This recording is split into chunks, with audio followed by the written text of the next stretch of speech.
Good morning. आज हम लोग अध्ययन करेंगे कक्षा 12वीं इतिहास की चतुर्थ फोर्थ चैप्टर नंबर 4 सांस्कृतिक विकास बौद्ध धर्म के संदर्भ में। किसके बारे में अध्ययन कर रहे हैं हम लोग? तो बौद्ध धर्म के संदर्भ में। जैसा कि कल की कक्षा में हम लोगों ने देखा है कि बौद्ध धर्म की इतिहास जानने के साधनों के बारे में चर्चा हुई है। 6ठी शताब्दी ईसा पूर्व का जो समय अवधि था वो न केवल भारत के लिए अपितु संपूर्ण विश्व के लिए काफी महत्वपूर्ण समय अवधि है, क्योंकि इसी समय अवधि में समाज में धार्मिक रूप से, सांस्कृतिक रूप से, सामाजिक, राजनैतिक और संपूर्ण अंगों में महत्वपूर्ण परिवर्तन को देखने को मिलता है।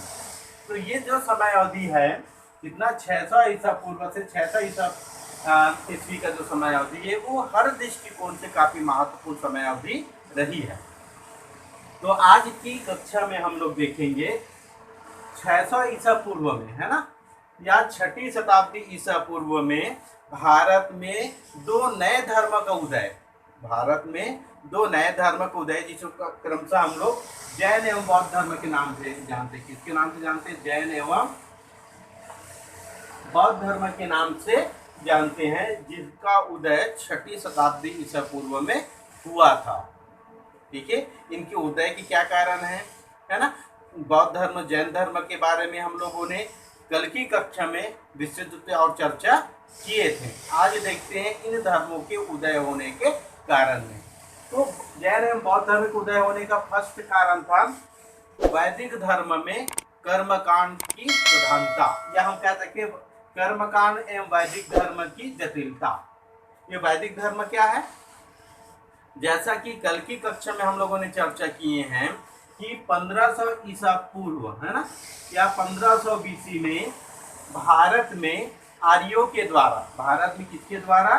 तो आर्यों के द्वारा एक नए वेदों की रचना किया गया। आर्यों के द्वारा किसकी रचना किया गया? वेदों की रचना किया गया। और इन्हीं वेदों की समय अवधि, है ना, को हम लोग वैदिक काल के नाम से जानते हैं। क्लियर हुआ? वैदिक काल क्या है? आर्यों के द्वारा 1500 ईसा पूर्व में वेदों की रचना किया गया था और इनमें जो धर्म की व्याख्या किया गया, इसी धर्म को वैदिक धर्म के नाम से जानते हैं, जिसका अध्ययन दो भागों में बांटकर किया जाता है। वैदिक धर्म का यदि हम समय अवधि की बात करें तो वैदिक धर्म की समय अवधि क्या है? 1500 ईसा पूर्व से 600 ईसा पूर्व है। क्लियर हुआ? वैदिक धर्म का जो समय अवधि है वो 1500 ईसा पूर्व से 600 ईसा पूर्व के मध्य है, जिसको दो भागों में, दो चरणों में बांट के हम लोग अध्ययन करते हैं। पहला है ऋग्वैदिक कालीन, पहला क्या है? ऋग्वैदिक कालीन, या ठीक है, और दूसरा है उत्तर वैदिक कालीन। ऋग्वैदिक कालीन की हम समय की बात करें तो 1500 बीसी से 1000 बीसी की समय अवधि को ऋग्वैदिक काल के नाम से जानते हैं, और 1000 से 600 ईसा पूर्व की जो समय अवधि है उसको उत्तर वैदिक काल के नाम से जानते हैं। और इन दोनों काल में, है ना, मुख्य रूप से जो हम लोग ये चैप्टर पढ़ रहे हैं नए धर्मों का उदय, बौद्ध धर्म का उदय के बारे में, तो ये दोनों काल, है ना, वैदिक काल की ये दोनों ऋग्वैदिक कालीन और उत्तर वैदिक कालीन काफी महत्वपूर्ण स्थान रखता है नए धर्मों के उदय होने में। तो इन्हीं चीजों को विस्तार से हम लोग देखते हैं। तो 6ठी शताब्दी ईसा पूर्व, कितना? 6ठी शताब्दी ईसा पूर्व जो जैन एवं बौद्ध धर्म का उदय हुआ, उसका सबसे प्रमुख कारण था कर्मकांड एवं वैदिक धर्म की जटिलता। प्रारंभ में जो वैदिक धर्म बनाए गए थे आर्यों के द्वारा, जो वैदिक धर्म की स्थापना किया गया तो काफी सरल थे, सुगम थे। लोग सामान्य रूप से यज्ञ हवन अनुष्ठान करते थे और उसमें चढ़ौती करते थे, अर्पण करते थे, उसके बाद शांतिपूर्ण जीवन जीते थे। किसी प्रकार की कोई व्यवधान नहीं था। किंतु उत्तर वैदिक काल के आते आते ब्राह्मणों की वजह से, है ना, ब्राह्मणों की वजह से ये वैदिक काल में कर्म कांडों की अधिकता हो गई, आडंबरों का समावेश हो गया, जो जन साधारण लोगों की पहुंच से दूर हो गया। अतः जन साधारण लोगों को एक नए धर्म की आवश्यकता महसूस हुआ, जिसके कारण 6ठी शताब्दी ईसा पूर्व में जैन एवं बौद्ध धर्म का उदय हुआ। ठीक है, क्लियर हुआ? दूसरा देखते हैं जाति प्रथा की जटिलता।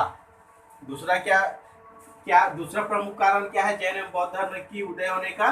जाति प्रथा की कठोरता।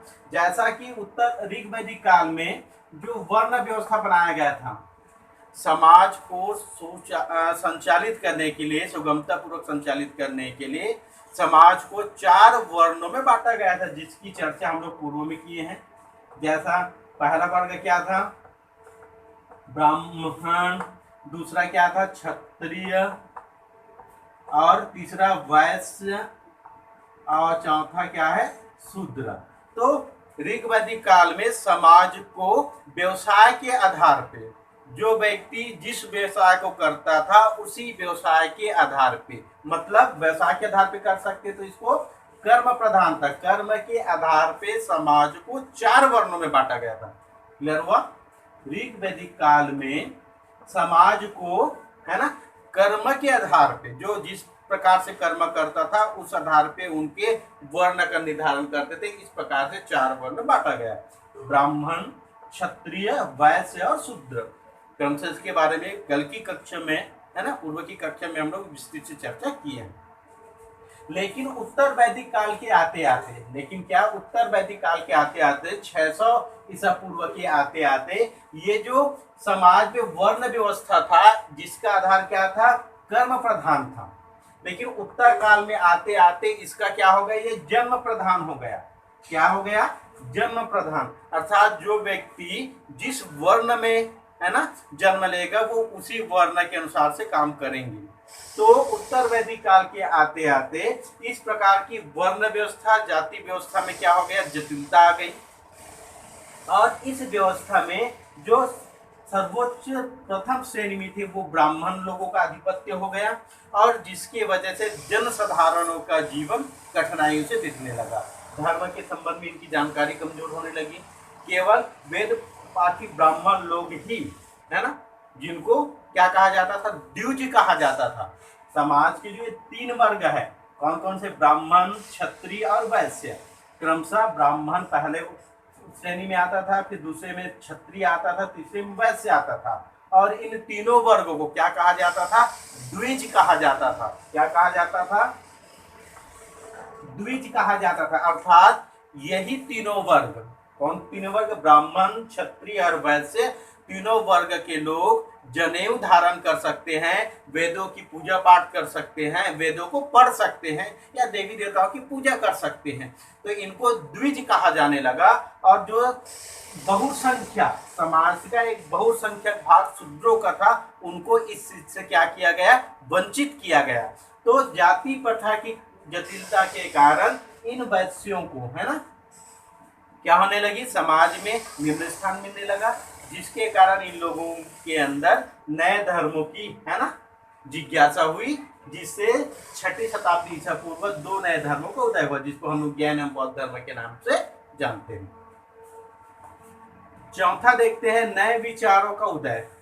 चौथा कारण क्या है जैन एवं बौद्ध धर्म के? नए विचारों का उदय। जैसे उपनिषदों में वर्णित है, उनके वर्णन के अनुसार लोगों के अंदर जीवन क्या है, मृत्यु के बाद क्या होता है, पुनर्जन्म जैसे चीजों को जानने की जिज्ञासा पैदा हुई।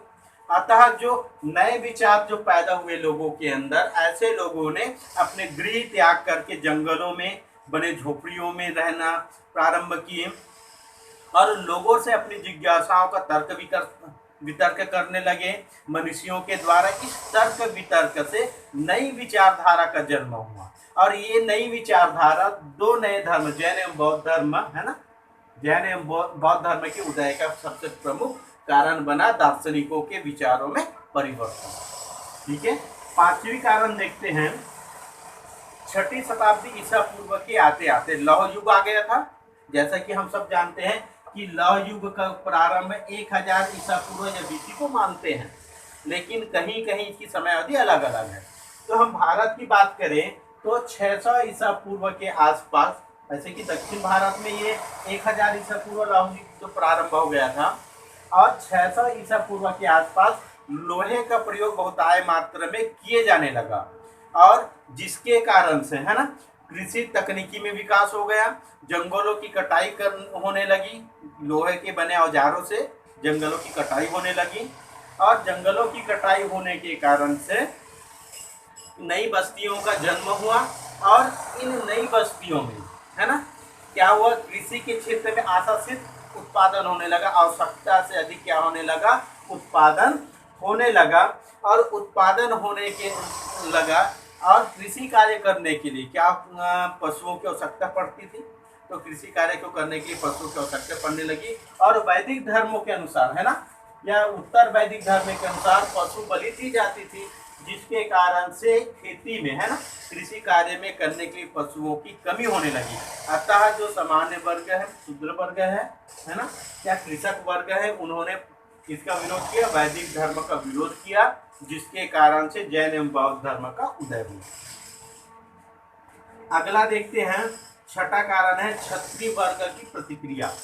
जैसा कि हम लोग जानते हैं, समाज को वर्ण व्यवस्था में 4 भागों में बांटे हैं, ब्राह्मण, क्षत्रिय। क्षत्रियों का मुख्य कार्य क्या होता था, प्रशासन करना, राज करना होता था।